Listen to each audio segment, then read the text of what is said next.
இன்றைய முக்கிய நிகழ்வுகள். புதுச்சேரி சட்டப்பேரவையில் தமிழக முதல்வரை புகழ்ந்து பேசிய தவேக உறுப்பினர். சபாநாயகர் எதிர்ப்பு தெரிவித்ததால் பேரவையில் சலசலப்பு.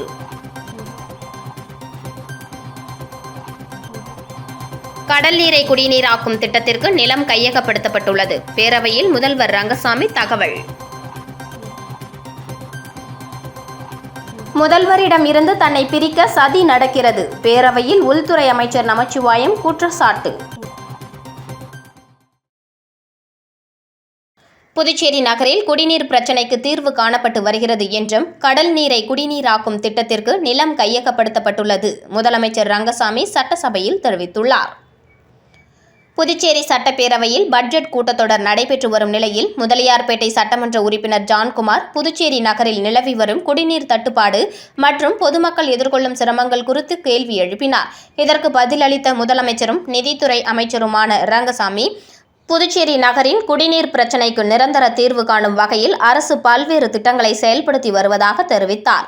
குடிநீர் பிரச்சினையை தீர்க்கும் வகையில் நடப்பு பட்ஜெட்டில் பல்வேறு அறிவிப்புகள் இடம்பெற்றுள்ளதாகவும், குடிநீர் இணைப்புகள் தொடர்பான பணிகள் மற்றும் சுத்திகரிப்பு திட்டங்களுக்கு முக்கியத்துவம் அளிக்கப்பட்டுள்ளதாகவும் முதலமைச்சர் கூறினார். மேலும் புதுச்சேரியின் எதிர்கால குடிநீர் தேவையை கருத்தில் கொண்டு கடல் நீரை குடிநீராக்கும் திட்டத்தையும் அரசு முன்னெடுத்து வருவதாக அவர் தெரிவித்தார். இந்த திட்டத்தை செயல்படுத்துவதற்கான நிலம் ஏற்கனவே கையகப்படுத்தப்பட்டுள்ளதாகவும் அடுத்த கட்ட நடவடிக்கைகள் மேற்கொள்ளப்பட்டு வருவதாகவும் கூறினார். இதனிடையே புதுச்சேரி நகரின் குடிநீர் தேவையை பூர்த்தி செய்வதற்காக புறநகர் பகுதிகளில் இருந்து நிலத்தடி நீரை எடுத்து நகரின் பல்வேறு பகுதிகளுக்கு விநியோகிக்கும் திட்டமும் அரசின் பரிசீலனையில் இருப்பதாக முதலமைச்சர் தெரிவித்தார். ஆனால் புறநகர் பகுதிகளில் நிலத்தடி நீரை எடுப்பதற்கு அப்பகுதி விவசாயிகள் எதிர்ப்பு தெரிவித்து வருவதால் அந்த திட்டத்தை செயல்படுத்துவதில் சிக்கல் ஏற்பட்டுள்ளதாகவும் ரங்கசாமி குறிப்பிட்டார். அப்போது குறுக்கிட்ட முதலியார்பேட்டை சட்டமன்ற உறுப்பினர் ஜான்குமார், புறநகர் பகுதிகளில் இருந்து அதிக அளவில் நிலத்தடி நீரை எடுப்பது சுற்றுச்சூழல் ரீதியாகவும் பாதிப்புகளை ஏற்படுத்தக்கூடும் என சுட்டிக்காட்டினார். குறிப்பாக கடலோர பகுதிகளில் நிலத்தடி நீரை அதிகமாக உறிஞ்சுவதால் கடல் நீர் நிலத்தடி நீருக்குள் ஊடுருவும் அபாயம் இருப்பதாக அவர் தெரிவித்தார்.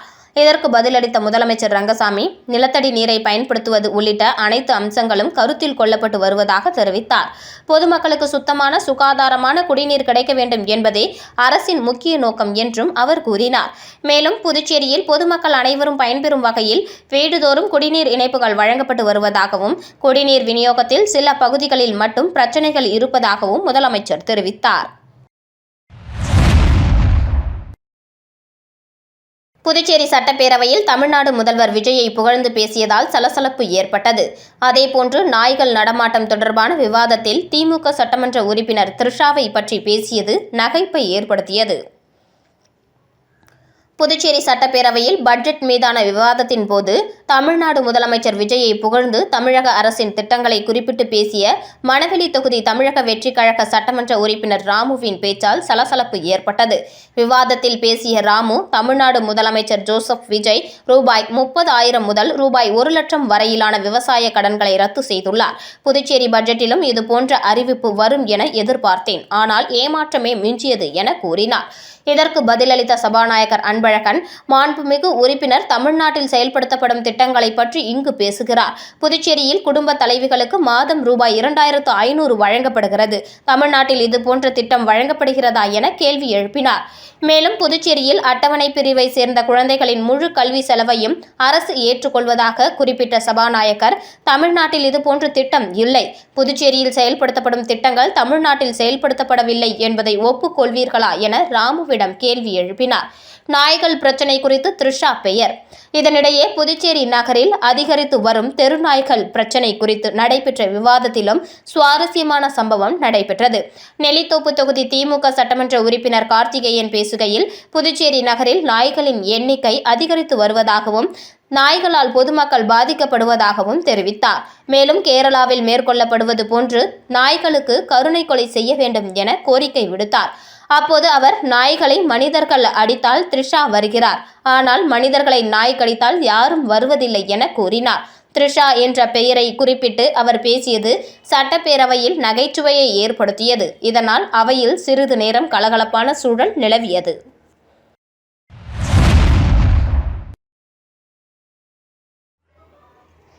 கோட்டக்குப்பம் சின்ன முதலியார் சாவடி கடலில் குளித்த பள்ளி மாணவன் ஒருவரின் உடல் பாறையில் சிக்கிய நிலையில் மீட்கப்பட்ட நிலையில் மற்றொரு மாணவனை தேடும் பணியில் புதுச்சேரி மற்றும் தமிழகத்தை சேர்ந்த 2 மாநில கடலோர காவல் படையினர் ஈடுபட்டு வருகின்றனர்.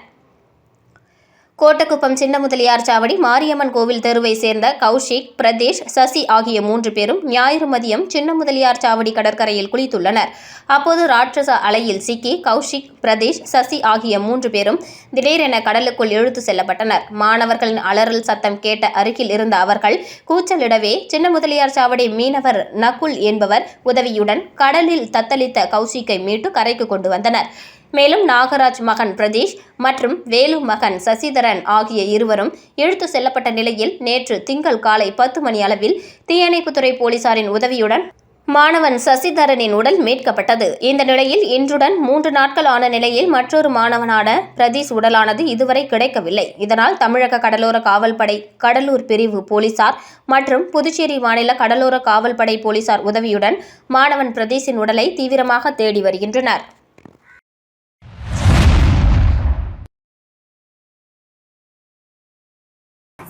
புதுச்சேரி 2026-27 ஆண்டிற்கான பட்ஜெட்டை லட்சிய ஜனநாயக கட்சியின் சார்பில் வரவேற்பதாக அக்கட்சியின் தலைவர் ஜோ சார்லஸ் மார்டின் தெரிவித்துள்ளார். இதுகுறித்து அவர் வெளியிட்டுள்ள அறிக்கையில், புதுச்சேரி சட்டப்பேரவையில் நிதித்துறை பொறுப்பு வகிக்கும் முதலமைச்சர் ரங்கசாமி தாக்கல் செய்த 2026-27 ஆண்டிற்கான 14,300 கோடி ரூபாய் மதிப்பிலான பட்ஜெட்டில் மக்கள் நலன் மற்றும் புதுச்சேரியின் வளர்ச்சியை மையமாக கொண்ட பல்வேறு முக்கிய அறிவிப்புகள் இடம்பெற்றுள்ளன. இந்த பட்ஜெட்டில் மாணவர் நலன் மற்றும் கல்வி திட்டங்களின் விரிவாக்கம், உயர்கல்வி மாணவர்களுக்கு இலவச போக்குவரத்து, சுத்திகரிக்கப்பட்ட குடிநீர் திட்டம், புதிய தொழில் முதலீடுகள் மற்றும் வேலைவாய்ப்புகளை உருவாக்கும் சிறப்பு பொருளாதார மண்டலங்கள், சுகாதார வசதிகளை மேம்படுத்தும் திட்டங்கள் உள்ளிட்ட அறிவிப்புகளை லட்சிய ஜனநாயக கட்சியின் சார்பில் மனமாற வரவேற்கின்றோம். மேலும் புதுச்சேரியில் உலக தமிழ் மாநாடு நடத்தப்படும் என ஏற்கனவே அறிவிக்கப்பட்டிருந்த நிலையில் துரிதப்படுத்தப்பட்டிருப்பதும் மகிழ்ச்சியை அளிக்கிறது. அதேபோல வன்கொடுமையால் உயிர்ந்தவர்களின் குடும்பத்தில் ஒருவருக்கு அரசு மற்றும் அரசு பொதுத்துறை நிறுவனங்களில் கருணை அடிப்படையில் அரசு வேலை வழங்கப்படும் என்ற அறிவிப்பும் சமூக நீதியை உறுதிப்படுத்தும் முக்கியமான நடவடிக்கையாகும். குறிப்பாக உப்பளம், நமது காமராஜ் நகர் மற்றும் நெல்லித்தோப்பு உள்ளிட்ட பகுதிகளில் சுத்திகரிக்கப்பட்ட குடிநீர் அமைப்பு உருவாக்கப்படுவதற்கான அறிவிப்பு அப்பகுதி மக்களின் நீண்டகால தேவையை நிறைவேற்றும் முக்கிய நடவடிக்கையாகும். மேலும் புதிய முதலீடுகள் மற்றும் வேலை வாய்ப்புகளை உருவாக்கும் நோக்கில் காரைக்கால் மற்றும் தட்டாஞ்சாவடியில் சிறப்பு பொருளாதார மண்டலங்கள் அமைப்பதற்கான நடவடிக்கைகள் புதுச்சேரியின் பொருளாதார வளர்ச்சிக்கு வலு சேர்க்கும். மக்கள் நலன், கல்வி, சுகாதாரம், குடிநீர், உள்கட்டமைப்பு, சமூக நீதி மற்றும் வேலைவாய்ப்பு ஆகிய பல்வேறு துறைகளுக்கு முக்கியத்துவம் அளிக்கும் இந்த பட்ஜெட் அறிவிப்புகள் காலதாமதமின்றி முழுமையாக செயல்படுத்தப்பட்டு அதன் பயன்களை மக்களை சென்றடைய வேண்டும் என்பதே லட்சிய ஜனநாயக கட்சியின் எதிர்பார்ப்பாகும். மக்கள் நலனையும் புதுச்சேரியின் எதிர்கால வளர்ச்சியையும் முன்னிறுத்தி பல்வேறு துறைகளுக்கு முக்கியத்துவம் அளித்துள்ள இந்த 2026-27 ஆண்டிற்கான பட்ஜெட் புதுச்சேரியின் வளர்ச்சி பயணத்திற்கு புதிய வேகம் சேர்க்கும் ஒரு முன்னோக்கியாக பட்ஜெட்டாக அமையும் என நம்புகிறோம்.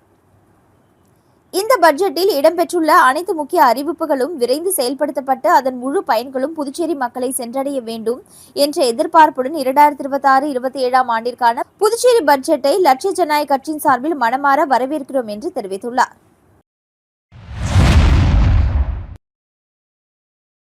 புதுச்சேரி கடலூர் உயர்மறை மாவட்டத்தின் சார்பில் பாரிஸ் மறைபரப்பு சபையினர் புதுச்சேரிக்கு வருகை புரிந்த 250வது ஆண்டு நினைவு பெருவிழாவை முன்னிட்டு பாரிஸ் மறைபரப்பு குருக்கள் செய்த அரும்பணிகளை நினைவு கூறும் கண்காட்சியை துணைநிலை ஆளுநர் கைலாஷ்நாதன் துவக்கி வைத்தார்.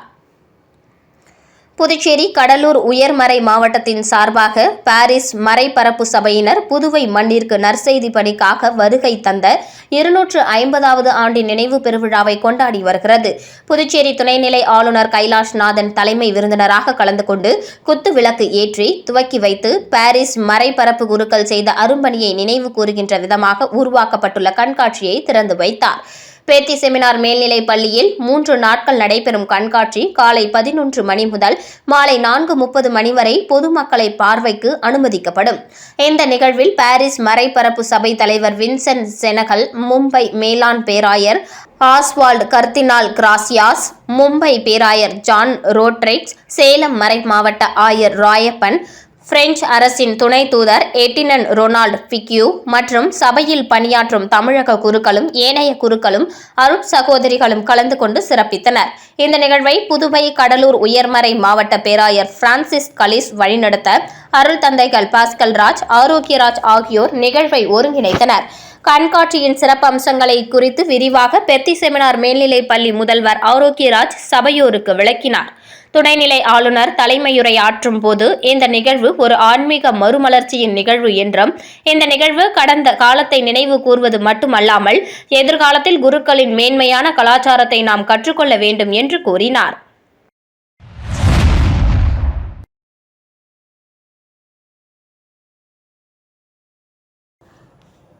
முதல்வரையும் என்னையும் பிரிக்க சதி நடப்பதாக சட்டசபையில் உள்துறை அமைச்சர் நமச்சிவாயம் ஆவேசமாக பேசியது பரபரப்பை ஏற்படுத்தியுள்ளது. புதுச்சேரி சட்டசபை பட்ஜெட் கூட்டத்தொடர் நேற்று கவர்னர் கைலாஷ்நாதன் உரையுடன் துவங்கியது. தொடர்ந்து மாலை நிதித்துறை பொறுப்பு வகிக்கும் முதல்வர் ரங்கசாமி ரூபாய் 14,300 கோடிக்கு வரியில்லாத பட்ஜெட்டை தாக்கல் செய்தார். தொடர்ந்து இரண்டாவது நாளாக இன்று காலை மீண்டும் சட்டசபை கூடியது. முன்னதாக முன்னாள் எம்எல்ஏக்கள் UC ஆறுமுகம், கம்யூனிஸ்ட் கட்சி தலைவர் நல்லக்கண்ணு, நாராயணசாமி, பாலசுப்ரமணியன், முன்னாள் கவர்னர் லகேரா ஆகியோர் மறைவுக்கு இரங்கல் தீர்மானம் நிறைவேற்றப்பட்டு சிறிது நேரம் மௌன அஞ்சலி செலுத்தப்பட்டது. தொடர்ந்து கவர்னர் உரைக்கு நன்றி தெரிவிக்கும் தீர்மானத்தின் மீது NR காங்கிரஸ் MLA ஐயப்பன் பேசிக் கொண்டிருந்தார். அப்போது சபையில் இருக்கையில் அருகருகே அமர்ந்திருந்த உள்துறை அமைச்சர் நமச்சிவாயம் முதல்வர் ரங்கசாமியுடன் பேசிக் கொண்டிருந்தார். அப்போது குறுக்கிட்டதால் சபாநாயகர் அன்பழகன் அவை நடந்து கொண்டிருக்கும் போது இதுபோல் உறுப்பினர்கள் அவை நடவடிக்கைகளை கவனிக்காமல் பேசுவது சரியானது அல்ல. அவையில் புதிய உறுப்பினர்கள் இருப்பதால் பழைய உறுப்பினர்கள் அவர்கள் பேசும்போது இடையூறு ஏற்படுத்த வேண்டாம். இது மற்ற உறுப்பினர்களுக்கு கவன சிதறலாக இருக்கும். தேர்தலுக்கு முன்பே இதுபோன்று நெருக்கமாக இதேபோல் காதோடு காது வைத்து பேசியிருந்தால் பல பிரச்சனைகளுக்கு தீர்வு கிடைத்திருக்கும் என்றார். உள்துறை அமைச்சர் நமச்சிவாயம், உறுப்பினர்கள் பேசுவதற்கு முதல்வரிடம் ஆலோசித்து விளக்கம் கேட்டு வருகிறேன். என்ன செய்யலாம் என்பதும் திட்டங்கள் குறித்தும் அவரிடம் தெரிவித்து வருகிறேன். நீங்கள் கூறுவது தேவையில்லாத குற்றச்சாட்டு. இதுபோன்றுதான் முதல்வரையும் என்னையும் பிரிக்க சதி நடக்கிறது. தொடர்ந்து தவறுதலாக சித்தரித்து என்னை போட்டுத்தள்ள சபாநாயகர் உட்பட ஒரு குழுவே முயற்சி செய்து வருகின்றனர் என்றார். இதனால் சபையில் சிறிது நேரம் பரபரப்பு ஏற்பட்டது.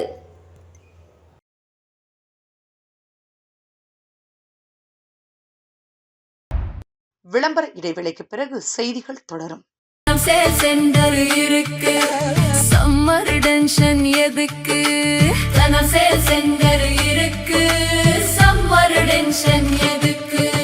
தனம்ல ஏசி வாங்கி சம்மரை சில் பண்ணுங்க. தனம் சேல் சென்டர், காமராஜ் சாலை, பாண்டிச்சேரி. செய்திகள் தொடர்கின்றன. மறைந்த தேமுதிக தலைவர் விஜயகாந்தின் 74வது பிறந்தநாள் விழா வானூர் ஒன்றிய தேமுதிக சார்பில் கேக் வெட்டி அன்னதானம் வழங்கப்பட்டது. வானூர் ஒன்றிய தேசிய முற்போக்கு திராவிட முன்னேற்ற கழகம் சார்பில் மறைந்த தேமுதிக தலைவர் புரட்சி கலைஞர் விஜயகாந்தின் 74வது பிறந்த நாளை முன்னிட்டு திருச்சிற்றம்பலம் கூற்றோடு பகுதியில் கேக் வெட்டி பொதுமக்களுக்கு இனிப்பு மற்றும் அன்னதானம் வழங்கும் நிகழ்ச்சி நடைபெற்றது. நிகழ்ச்சிக்கு வானூர் ஒன்றிய செயலாளர் மதியழகன் தலைமை தாங்கினார். முன்னதாக திருச்சிற்றம்பலம் கூற்றோடு பகுதியில் உள்ள சித்தி விநாயகர் ஆலயத்தில் விஜயகாந்த் பெயரில் சிறப்பு பூஜைகள் நடைபெற்றன. இதைத் தொடர்ந்து அங்குள்ள HRC மனநல காப்பகத்தில் அன்னதானம் வழங்கப்பட்டது. பின்னர் கூற்றோடு பேருந்து நிலையம் அருகே கேக் வெட்டி பொதுமக்களுக்கு இனிப்பு மற்றும் அன்னதானம் வழங்கப்பட்டது. இதில் தேமுதிக மாவட்ட மாணவர் அணி துணை செயலாளர் GK சதீஷ், வர்த்தகர் அணி மாவட்ட துணை செயலாளர் பெருமாள், வானூர் ஒன்றிய துணை செயலாளர் அகத்தியன், மாலா சுப்புராயன், மாவட்ட பிரதிநிதி ராஜாராம், முத்து, IT விங் செயலாளர் ராஜா, இளைஞரணி துணை செயலாளர் பழனி, அருள், சுதாகர், தொண்டரணி துணை செயலாளர் ராஜசேகர், ஐயனார், ஜெய்சங்கர், விஜயகுமார், சுதாகர் உள்ளிட்ட தேமுதிக நிர்வாகிகள் மற்றும் தொண்டர்கள் ஏராளமானோர் கலந்து கொண்டனர். மறைந்த விஜயகாந்தின் பிறந்த நாளை முன்னிட்டு தமிழகம் முழுவதும் அவரது ஆதரவாளர்கள் பல்வேறு நலத்திட்ட உதவிகள் மற்றும் அன்னதான நிகழ்ச்சிகளை நடத்தி வரும் நிலையில் வானூர் ஒன்றியத்திலும் அவரது பிறந்தநாள் நிகழ்ச்சி சிறப்பாக நடைபெற்றது. சிறப்பு குழந்தைகள் பள்ளிக்கு 4 சக்கர நாற்காலிகள் இலவசமாக வழங்கல். காரை கரங்கள் சமூக சேவை அமைப்பு சார்பில் நலத்திட்ட உதவி. காரைக்கால் தலத்தெருவில் அமைந்துள்ள பெஸ்ட் ஸ்பெஷல் அகாடமி பள்ளிக்கு காரை கரங்கள் சமூக சேவை அமைப்பின் சார்பில் இலவசமாக 4 சக்கர நாற்காலிகள் வழங்கப்பட்டன. நிகழ்ச்சிக்கு முன்னதாக பள்ளியின் நிறுவனர் சரவணன் அனைவரையும் வரவேற்று பேசினார். நிகழ்ச்சியில் சிறப்பு விருந்தினர்களாக டாக்டர் அருள்முருகன், பிரியா அருள்முருகன், டாக்டர் ஈஸ்வர், பாபு, அன்னை ஆம்புலன்ஸ், காமாட்சி, பிருந்தா, மணிகண்ட பிரபு உள்ளிட்டோர் கலந்து கொண்டு சிறப்பித்தனர். சிறப்பு குழந்தைகளின் தேவைகளை கருத்தில் கொண்டு வழங்கப்பட்ட இந்த 4 சக்கர நாற்காலிகள் அவர்களின் அன்றாட செயல்பாடுகளுக்கு உதவியாக இருக்கும் என தெரிவிக்கப்பட்டது. இந்த நிகழ்வை காரை கரங்கள் சமூக சேவை அமைப்பின் நிறுவனர் டாக்டர் விஷ்ணுவர்தன் சிறப்பாக ஒருங்கிணைத்தார்.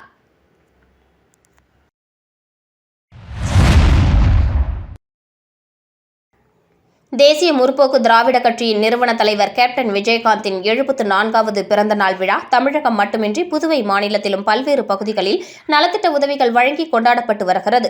இந்த நிலையில் விழுப்புரம் மாவட்டம் கோட்டக்குப்பம் நகராட்சி வாயில் முன்பு வைக்கப்பட்டிருந்த தேமுதிக நிறுவன தலைவர் விஜயகாந்த் திருவுருவ படத்திற்கு கோட்டக்குப்பம் நகர செயலாளர் ஜாஃபர் அலி தலைமையில் மாலை அணிவித்து மரியாதை செய்யப்பட்டது. இதனைத் தொடர்ந்து அப்பகுதியைச் சேர்ந்த 300க்கும் மேற்பட்ட பொதுமக்களுக்கு சிக்கன் பிரியாணி வழங்கப்பட்டது. கோட்டக்குப்பம் நகர செயலாளர் ஜாஃபர் அலி தலைமையில் நடைபெற்ற இவ்விழாவில் அவைத் தலைவர் சித்திக் பாஷா, பொருளாளர் சக்திவேல், துணை செயலாளர் மாரி அப்துல் லத்தீப், முகமது அலி மற்றும் நகர பிரதிநிதிகள் கலந்து கொண்டனர். திரிவேணி கலாகேந்திரா சார்பில் பரதநாட்டிய அரங்கேற்றம் நடைபெற்றது. புதுச்சேரி அலையன்ஸ் பிரான்சிஸ் அரங்கில் திரிவேணி கலாகேந்திரா சார்பில் பரதநாட்டிய அரங்கேற்றம் நேற்று சிறப்பாக நடைபெற்றது. நிகழ்ச்சிக்கு சிறப்பு விருந்தினர்களாக கலைமாமணி, முனைவர் ராஜமாணிக்கம் மற்றும் அமனுல்லா ஆகியோர் கலந்து கொண்டு சிறப்பித்தனர். இதில் மாணவிகள் மனிஷா, பிரியதர்ஷினி மற்றும் மௌமிதா ஆகியோர் பரதநாட்டிய அரங்கேற்றம் செய்து தங்களது கலைத்திறமையை சிறப்பாக வெளிப்படுத்தினர். பரதநாட்டியத்தின் பாரம்பரியம், நளினம் மற்றும் கலைநயத்தை வெளிப்படுத்தும் வகையில் அமைந்த அவர்களது நடனம் பார்வையாளர்களின் கவனத்தை வெகுவாக ஈர்த்தது.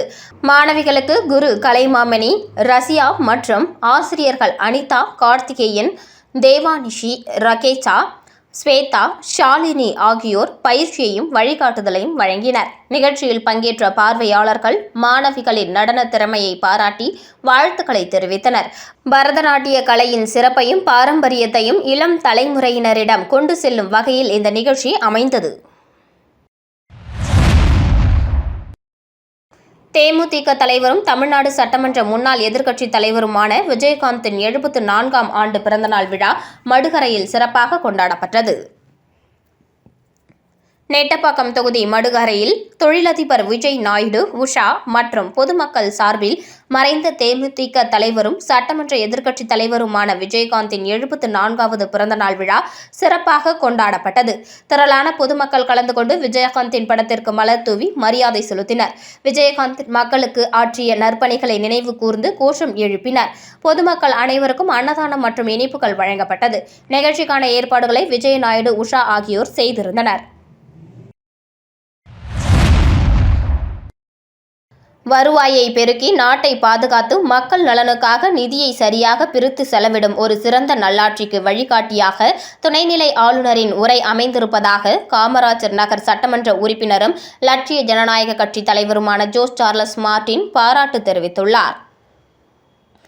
புதுச்சேரி சட்டப்பேரவையின் 2026-27ஆம் ஆண்டிற்கான பட்ஜெட் கூட்டத்தின் 2ஆம் நாள் நிகழ்வில் ஆளுநர் உரைக்கு நன்றி தெரிவித்து பேரவை உறுப்பினர்கள் பேசினர். அப்போது பேசிய காமராஜர் நகர் தொகுதி சட்டமன்ற உறுப்பினர் ஜோஸ் சார்லஸ் மார்டின், நமது மாநில வளர்ச்சி விகிதம் 2.21%இலிருந்து 8.12% உயர்ந்துள்ளது. மக்களின் சராசரி ஆண்டு வருமானம் 3,04,926 அதிகரித்துள்ளது. அரசின் மொத்த வரவு ரூபாய் 13,397 கோடியாக உயர்ந்திருக்கிறது. கட்டமைப்பு பணிகளுக்கான மூலதன செலவு ரூபாய் 765 கோடி உயர்ந்துள்ளது. உட்கட்டமைப்பில் பெரிய விமானங்கள் வந்து செல்லும் வகையில் ரூபாய் 4,800 கோடி மதிப்பீட்டில் விமான நிலைய விரிவாக்க பணிகள் தீவிரமாக நடக்கின்றன. போக்குவரத்து நெரிசலை குறைக்க நடேசன் நகர் முதல் முள்ளோடை வரை மேம்பால பணிகளும், பழைய துறைமுகத்தில் நியூ ஃபெர்ரி டெர்மினல் அமைக்கப்பட உள்ளது. சுற்றுலாவை மேம்படுத்த வரலாற்று சிறப்புமிக்க அரிக்கமேடு பகுதியும், கடற்கரையை அழகுபடுத்தும் பாண்டி நெக்லஸ் திட்டமும் முன்னெடுக்கப்படுகின்றன. ஆசிய வளர்ச்சி வங்கி நிதியுதவியுடன் 4,750 கோடி மதிப்பீட்டில் ஒருங்கிணைந்த நகர்ப்புற வாழ்வாதார மேம்பாட்டு திட்ட வசதியும், காரசூர் மற்றும் தட்டாஞ்சாவடி தொழில் மண்டலங்கள் மூலம் 70,000 வேலைவாய்ப்புகளும் உறுதி செய்யப்படுகின்றன. அதேபோல் அடித்தட்டு மக்களின் நலனை காக்க குடும்ப தலைவிகளுக்கான மாதாந்திர உதவித்தொகை மற்றும் பெண்ணின் ஊட்டச்சத்து சுயதொழில் வாய்ப்புகளுக்கு முழு முன்னுரிமை அளிக்கப்பட்டு வருகிறது. மீனவ குடும்பங்களுக்கான தடைக்கால நிவாரணம் 6,500 உயர்வு மற்றும் 30,000 விவசாயிகளுக்கு 100% இலவச மும்முனை மின்சாரம் தொடர்ந்து வழங்கப்படுகிறது. 1.10 லட்சம் பள்ளி மாணவர்களுக்கான ஊட்டச்சத்து உணவு மற்றும் விளிம்பு நிலை முதியோர்களுக்கான மருத்துவ பாதுகாப்பு முழுமையாக உறுதி செய்யப்பட்டுள்ளது. துணைநிலை ஆளுநரின் இந்த தொலைநோக்கு வளர்ச்சி உரையை போற்றி புதுச்சேரி மக்களின் நலனுக்காக அரசு மேற்கொண்டு வரும் இந்த அனைத்து நலத்திட்ட பணிகளுக்கும் எனது நெஞ்சார்ந்த ஆதரவையும் வாழ்த்துக்களையும் தெரிவித்துக் கொள்வதாக தெரிவித்தார்.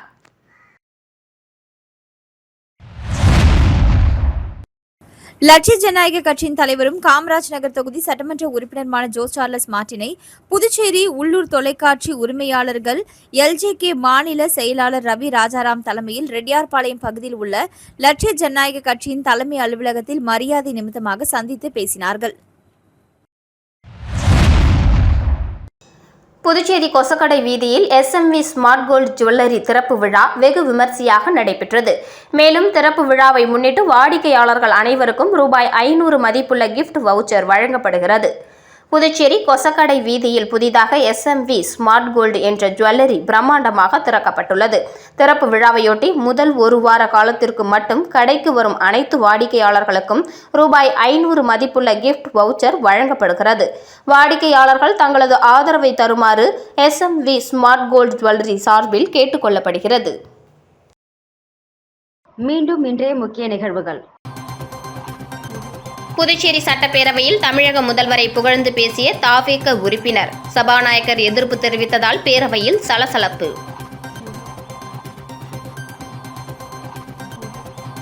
கடல் நீரை குடிநீராக்கும் திட்டத்திற்கு நிலம் கையகப்படுத்தப்பட்டுள்ளது. பேரவையில் முதல்வர் ரங்கசாமி தகவல்.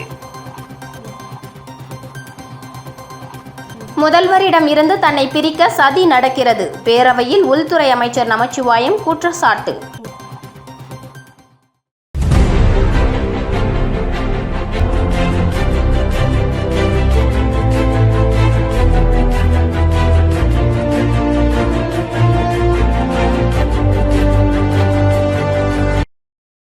செய்திகளை உடனுக்குடன் தெரிந்து கொள்ள ஆஸ்கார் யூடியூப் சேனலை சப்ஸ்கிரைப் செய்யவும்.